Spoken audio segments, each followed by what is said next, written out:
Rusuhan besar merebak ke 30 bandar Amerika bantah kematian lelaki kulit hitam di tangan anggota polis. Masjid Al-Aqsa dibuka semula lepas lebih 2 bulan ditutup akibat COVID-19. Kisah sepasang suami isteri yang terpisah akibat COVID-19 tetapi akhirnya bersama semula menjelang raya.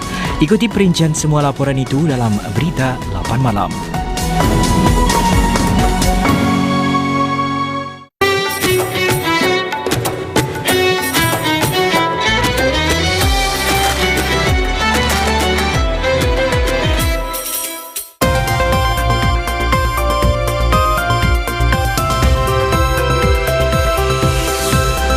Berita jam 8 malam.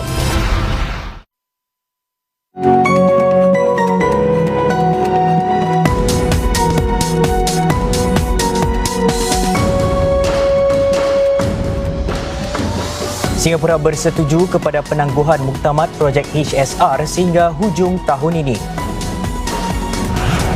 Pejabat digital Singapura ditubuhkan bagi dampingi 100,000 warga emas agar celik digital. Rusuhan besar merebak ke 30 bandar Amerika bantah kematian lelaki kulit hitam di tangan polis.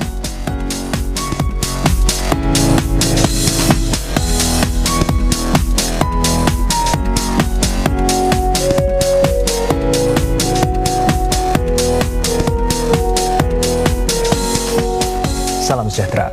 Singapura telah bersetuju kepada penangguhan muktamad projek rel laju HSR yang diminta Malaysia.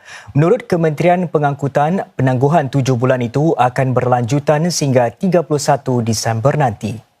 MOT menambah Malaysia telah meminta penangguhan tersebut baginya mengemukakan dan membincangkan perubahan kepada projek HSR itu. Singapura bersetuju dengan permintaan itu atas semangat kerjasama dua hala. Menteri Pengangkutan Koh Boon Wan berkata, lanjutan penangguhan HSR itu harus memberikan Malaysia cukup masa untuk memperjelaskan saranannya bagi kedua-dua pihak menilai kesannya. Encik Koh menambah projek HSR adalah rumit dan kedua-dua pihak harus yakin perubahan tersebut tidak akan merubah niat asal projek tersebut. Beliau menarik perhatian meskipun pandemik COVID-19 menimbulkan kesukaran, perbincangan masih boleh dijalankan menerusi persidangan video. Kenyataan Encik Koh itu dibuat selepas Menteri Perdagangan dan Perusahaan Malaysia Azmin Ali mengumumkan kedua-dua buah negara akan menyambung semula rundingan mengenai HSR dalam masa terdekat. Encik Azmin menambah perbincangan itu akan merangkumi perubahan yang disarankan dalam aspek-aspek komersil dan teknikal projek tersebut. Pejabat digital Singapura yang baru ditubuhkan menetapkan sasaran mendampingi 100,000 warga emas dalam tempoh 10 bulan ini untuk mendidik mereka kemahiran digital. 1,000 duta digital juga akan dilantik untuk tujuan tersebut. Duta-duta itu juga akan mendidik para peniaga di pasar dan pusat penjajah supaya mendakapi kaedah digital. Demikian dedak Menteri Perhubungan dan Penerangan S. Iswaran hari ini. Pandemik COVID-19 banyak merubah rutin seharian masyarakat umum dan menjadikan mereka lebih bergantung kepada penggunaan teknologi. Ini termasuklah bagi kebiasaan seperti membeli barangan dapur mahupun berinteraksi dengan anggota keluarga. Lantaran itu, Penguasa Pembangunan Infokomedia atau IMDA dan MCI akan bekerjasama melalui inisiatif Pejabat Digital Singapura atau SDO untuk mendampingi golongan yang memerlukan sokongan dalam perjalanan mereka ke arah pendigitalan. Kita dengar tentang warga emas yang berasa terpisah daripada rakan-rakan dan cucu-cucu mereka. Dan mereka juga merindui aktiviti-aktiviti dan interaksi sosial di klub-klub masyarakat.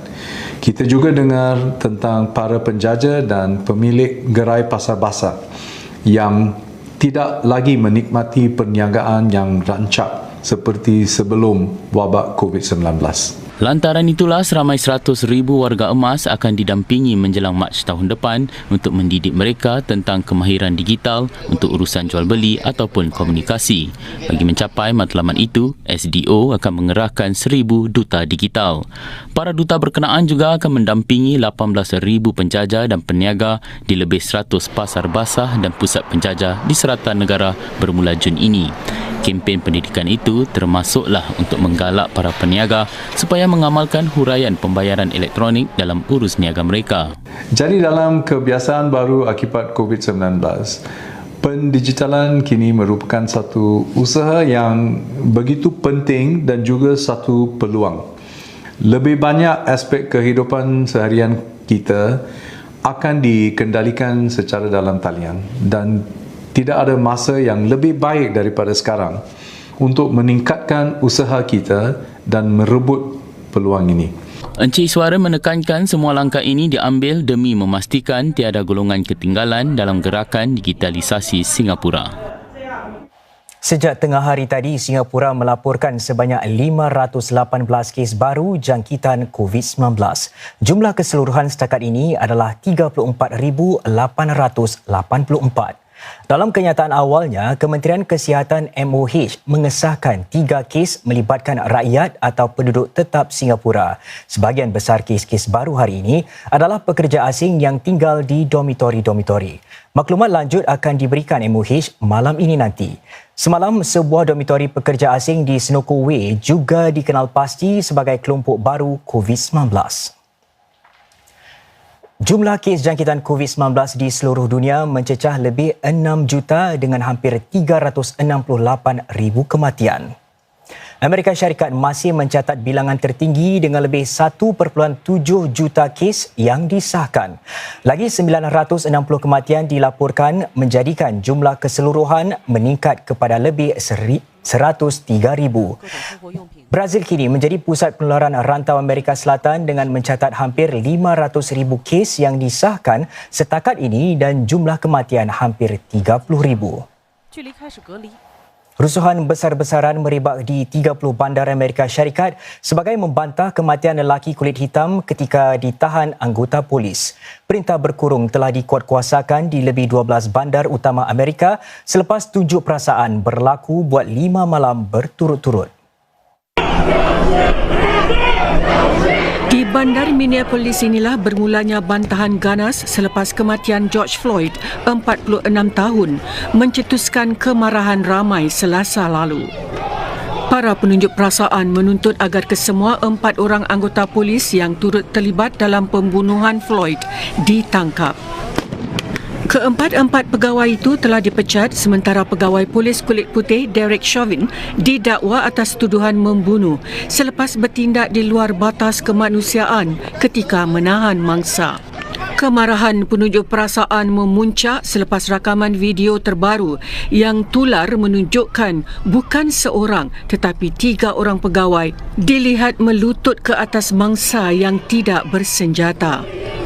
I don't think you can really settle and be okay with just the arrest of just one of the officers. I feel like it needs to be every officer involved. Perintah berkurung telah diisytiharkan di Los Angeles, Philadelphia, Atlanta dan Minneapolis di mana pihak berkuasa berdepan dengan rusuhan dan penjarahan yang berterusan.